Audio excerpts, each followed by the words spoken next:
particularly in terms, it's a civil case, depending on how they come forth tomorrow with their proposals on compensation and what that looks like. I think that will go a long way in helping to decide what we do with that case next, and if we lift the stay. There are other litigations, such as the Trelaw litigation and other litigations going on as well, but I wouldn't be able to comment on those.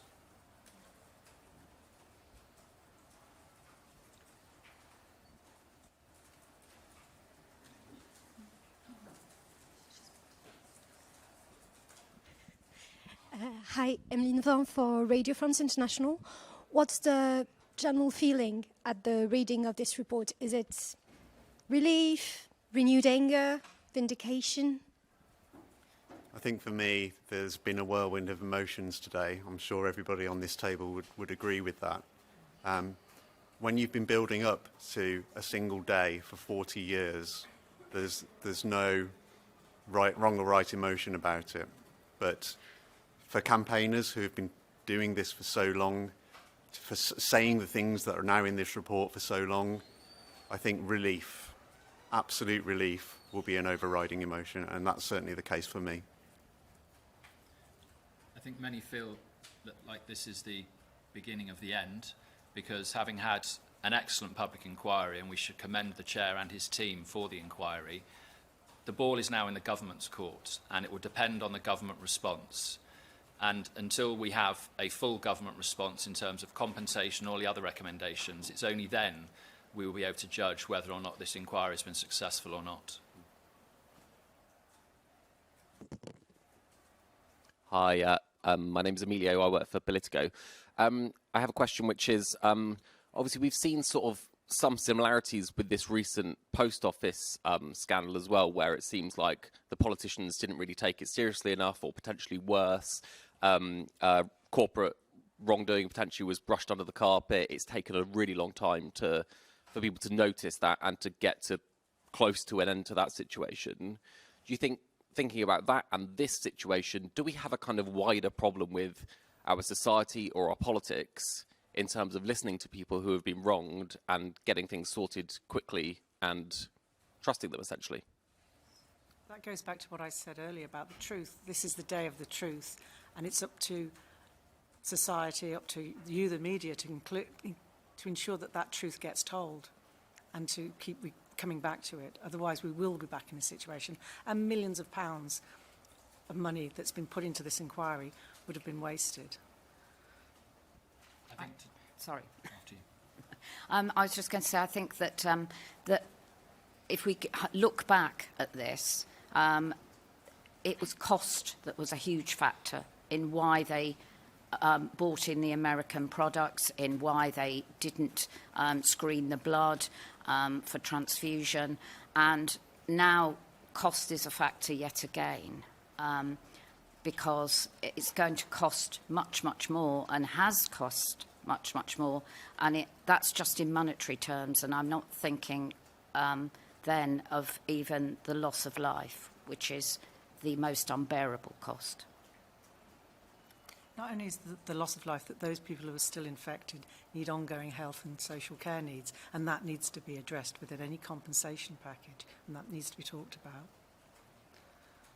I think today sees the victory of truth over power, and you talk about the post office scandal and this scandal. Healthcare and the law are the twin pillars of our civil society, and they've both been rocked to their foundations by both of these scandals. Had this inquiry happened decades ago when it should have happened, might the post office scandal or large parts of it have been avoided? Possibly. And that's the real tragedy of this, that we continue not to learn from failures. We've mentioned two scandals, this one and the post office. There are many others that coalesce around the Hillsborough Law Now campaign, which Andy Burnham started, such as the nuclear test veterans, Grenfell Tower fire, the story of Zane, who died as a result of toxic matter in a family household. There are so many of these campaigns, and they all need to be looked at.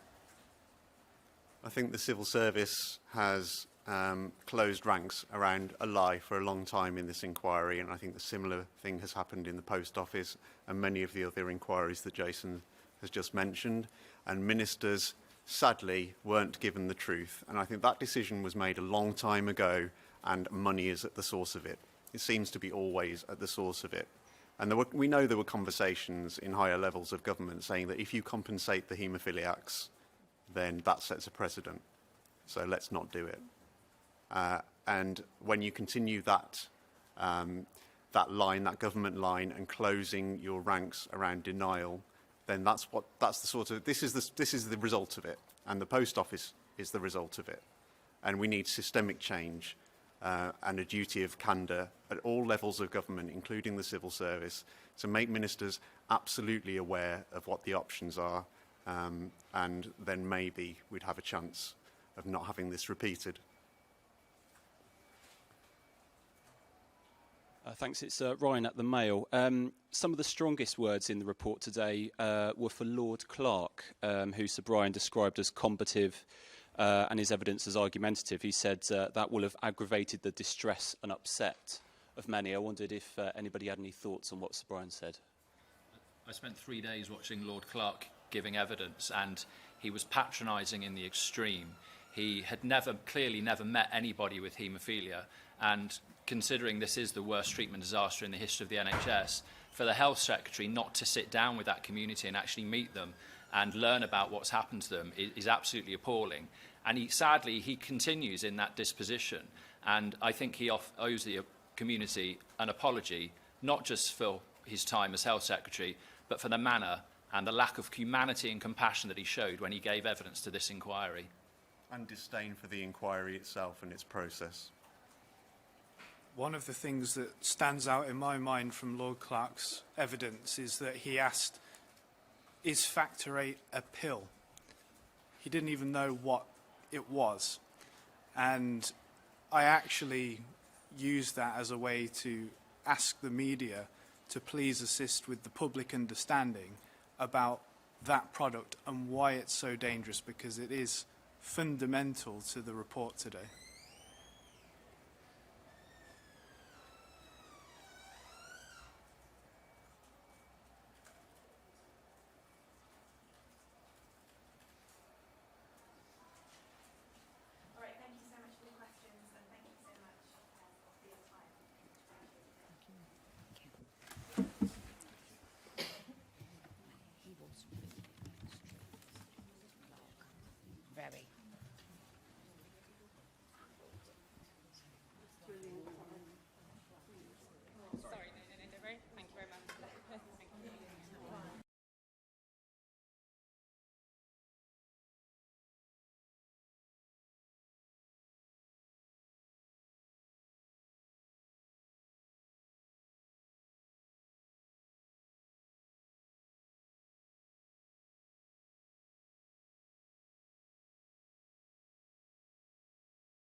It's been a very thorough report.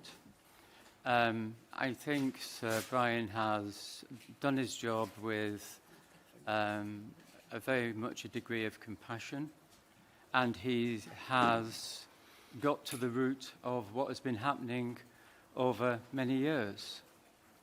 He has made some very astute recommendations, and we look forward to the government responding to those in a positive way. We continue to be willing to contribute to that process. Yes, well, I'd agree with John. We think it's a very thorough report, and Sir Brian has done an excellent job. Our main concern from Wales is what will the government do with the recommendations. From what the little I've seen of the report, because we've come up on a coach from Wales, so I've had a very quick look at it.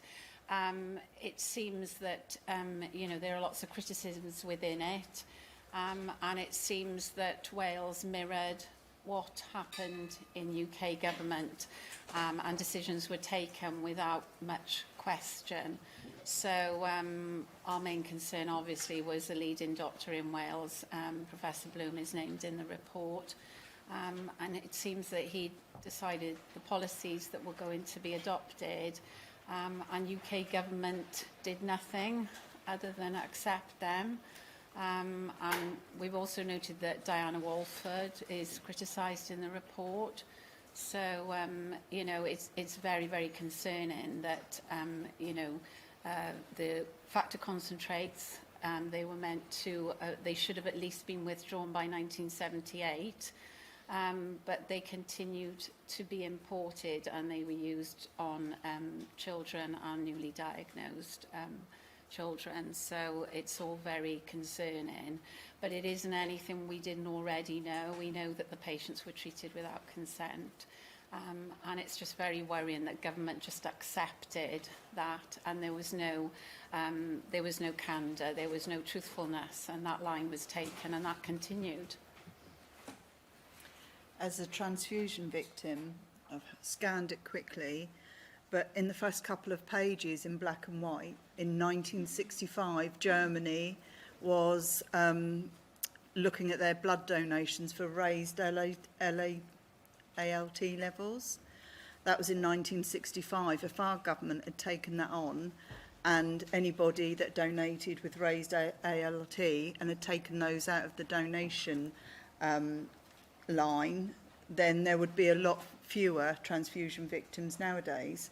So it vindicates my impression that the knowledge was out there. Our government ignored it, couldn't be bothered with it, found it was going to be too expensive. I don't know what their excuses are, but this blatantly in black and white says that they have no excuses, that every person that died from those times on could have been saved if they'd done the risks and put them in place. So I'm really pleased that it's out there now. Nobody can call us conspiracy theorists. Our truth has been told. It's in black and white, and they've got no place to hide. Any government over the last 30 to 40 years needs to be called to account. My name is Nigel Hamilton. I'm chairman of Haemophilia NI. I represent a small, if select, community in Northern Ireland. I lost my twin at Christmas Day. I lost 2 cousins within the past 10 years. I lost 2 friends within the past 2 months. We have suffered in Northern Ireland, and the production of this report, as it now comes, has been both healing and supportive. It recognises the injustices that have taken place. It gives us an opportunity to address some of those and try to apply some of the positives that we're going to find in this. But with 7 volumes and only having receipt of 2, and an opportunity to tease through the remaining 5 volumes on phone, it hasn't been easy to find the answers for you at this stage. What I will say is, interestingly, and it's something that's been going on for some time, and the government have now recognised that because of the Prime Minister's statement today and Minister Glenn's statement to a number of group representatives throughout the UK recently, compensation will be paid. That is not an answer to the problems we have, nor is it a solution, but it will help. The other aspect that has come out of this for me is that while I feel a cascade of emotions, positive and negative, I think that it indicates quite clearly that the government are culpable, successive governments are culpable of neglect, of abandonment, and that unfortunately has been a culture which has also been adopted within the health service. I looked at Northern Ireland's report specifically, and I could see from that that it was evident that they followed suit from the leadership that was given in the UK mainland. And I think all regional health departments did. Our assembly, or our government in Northern Ireland, was highlighted as having two problems, and that's why it couldn't deal with the issues. One of them was security, because there was a big emphasis by ministerial commitment on security. And the other issue was the fact that we have not had consistent government over a practical period of time, and I'm talking years. So Assembly has risen and Assembly has fallen, and Assembly has risen and fallen and has risen again. What they need to understand is they have to show leadership. In all the regions, they have to show leadership. And the one thing that seems to be abandoned here is that leadership and determination to identify the specific issues that impact on their communities have not taken place. So a culture change is required. Candour is required. And transparency, which will involve and engage the patients. I hope that from this report, other victim groups will be able to identify what mustn't happen to them. And the lessons that are provided in this report will be listened to and learnt by government, civil servants and the National Health Service. Well, my name's Joyce Donnelly and I represent the Scottish Infected Blood Forum.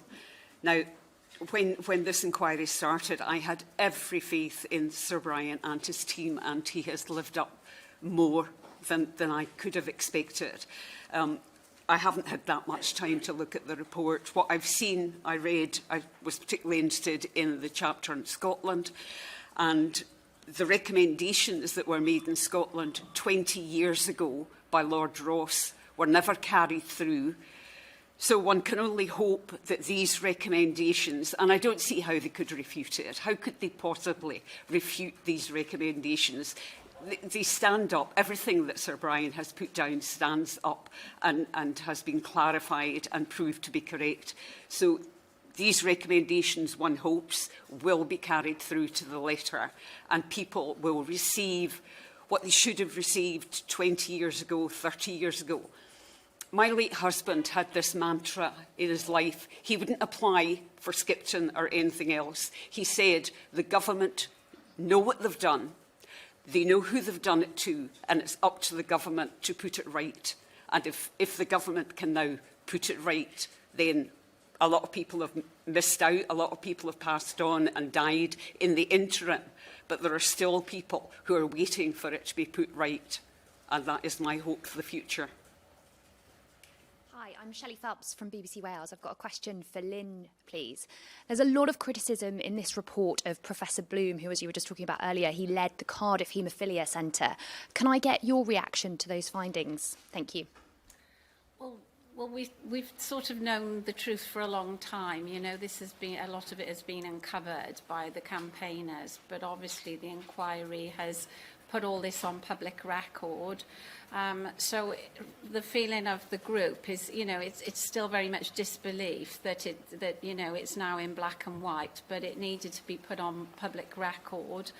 That, you know, these things had happened. So there was testing without consent on children, and previously untreated patients were given concentrates when they shouldn't have been given concentrates. And that led to an infection of many, many more haemophiliacs than needed to have been infected at the time.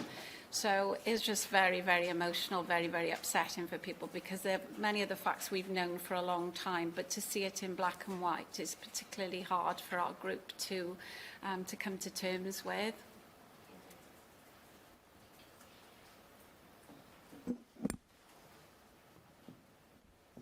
Hi, Rachel Hall from The Guardian. Can you give me a sense for how victims and families will be feeling reading the report?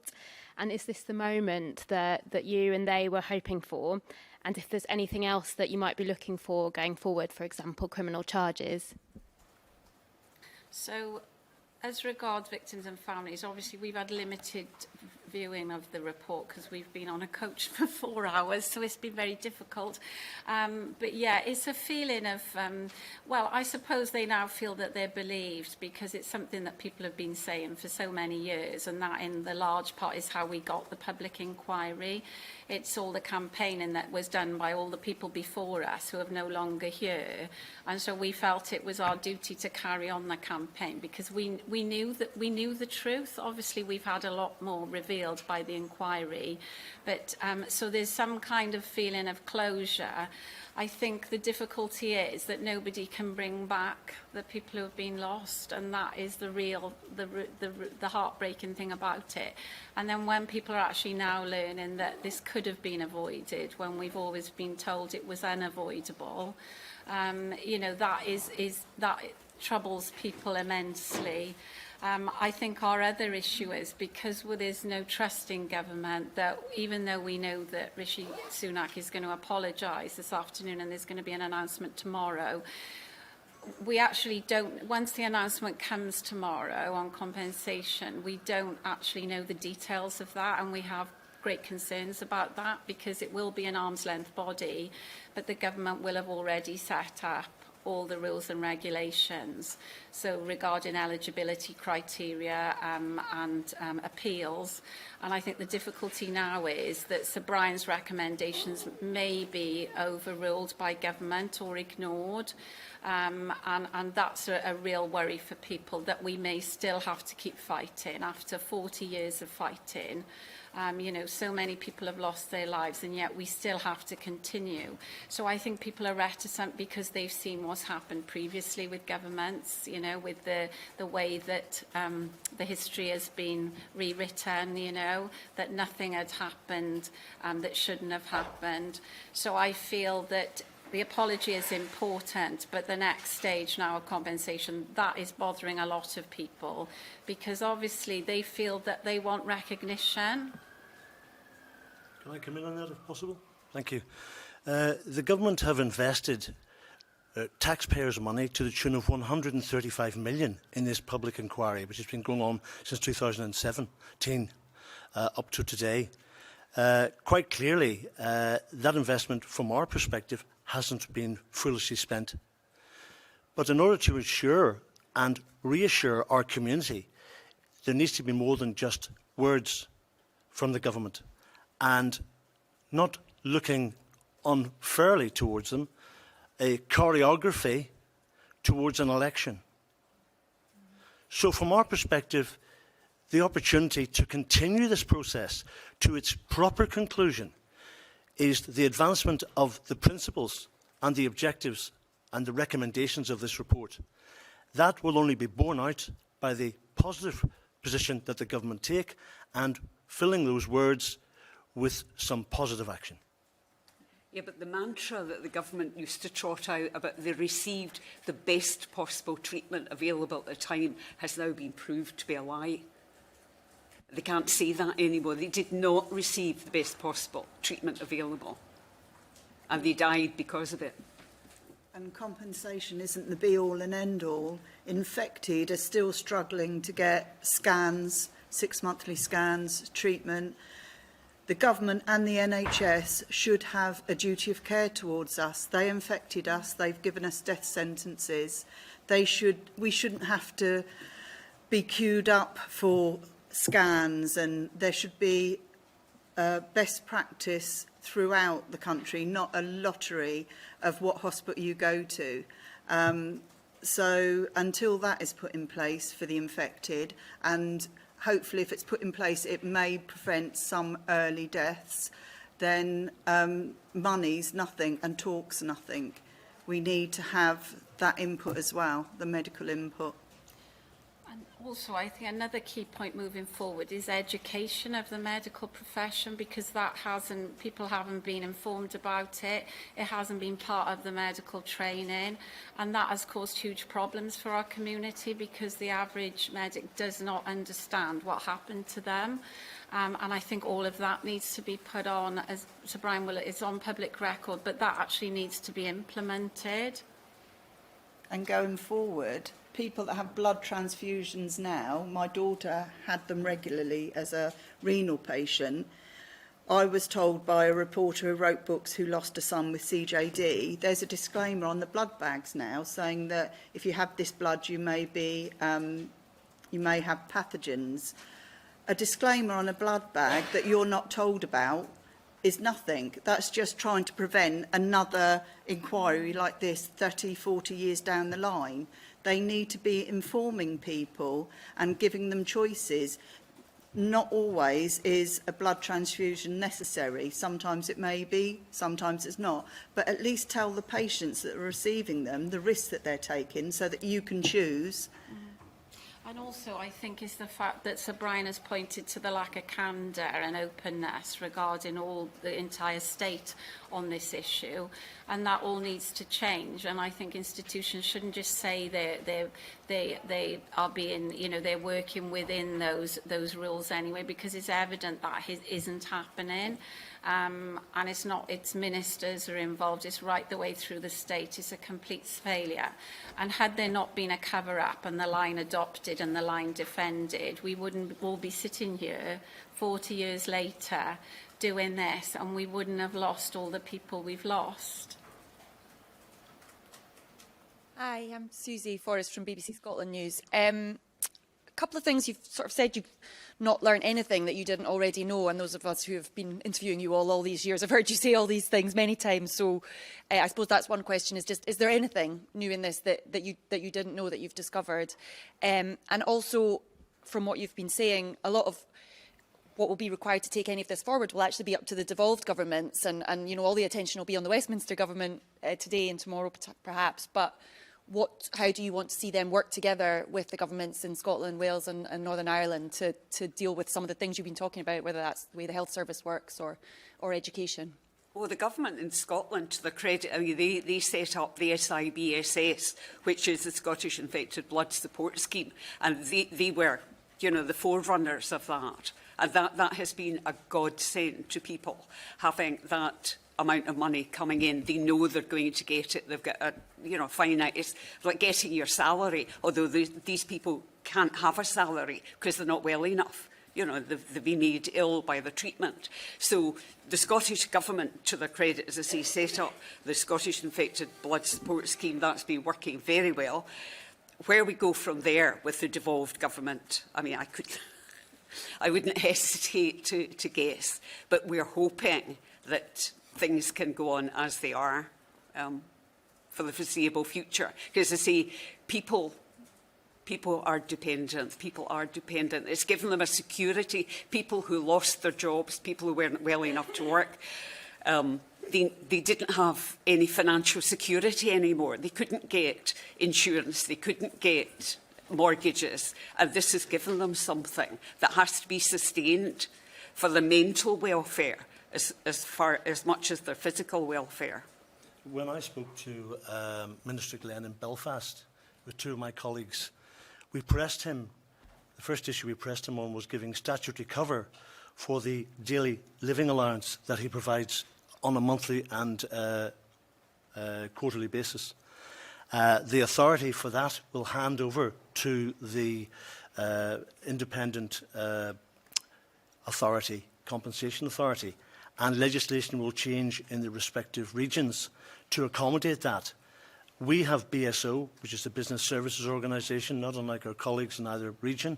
That works very well for us. We have established, in conjunction with the Department of Health, a practical stakeholders group, which I myself have had the opportunity to chair as a victim, and which is co-chaired by one of the senior civil servants who deals specifically with infected blood. We have a good working relationship. The Health Committee in Northern Ireland wants to work along in partnership with the victims, and I've been asked to address them at formal sitting in relation to victims' views on the victims and prisoners legislation and how that is going to apply in Northern Ireland. In Northern Ireland, it's a slightly different situation because, as in Scotland and in Northern Ireland, the legislation primarily for prisoners, etc., was UK-based, but it was England and Wales. So our Secretary, Health Department and our Minister for Health and our committee have been working closely along with ourselves in lobbying at Westminster to try and make positive things happen so we are included in the UK process and not excluded. That applies both in Scotland and Northern Ireland. Our Assembly operates differently. It has different rules and regulations. It has different capacity to provide its own source of income. So we want to see the continuation of the commitment to the victims that this Minister, Robin Swan, has shown, and also the Health Committee as it currently sits. And that will give us confidence in the local work that the Assembly is doing to include us in this process as they take over their responsibility. So in Wales, we'd just like them to, we'd like Sir Brian's interim report recommended on compensation, and I don't really think we can comment on it because we don't know what the government's going to do with it, and that will give us many sleepless nights. So, you know, I met with John Glenn 2 weeks ago and I took the list of the 28 people who have never been included in a scheme, have never been given any compensation at all. And Sir Brian's recommendations is that those payments should be made through the current support scheme. So there's no delay, and government needs not to delay this and not wait for the scheme to be set up. So that's so the parents of the 380 children across the UK can get the payments quickly, and the children who lost their fathers. And I think that's an urgent requirement. Sorry, I had to get that in because I thought we hadn't mentioned enough about the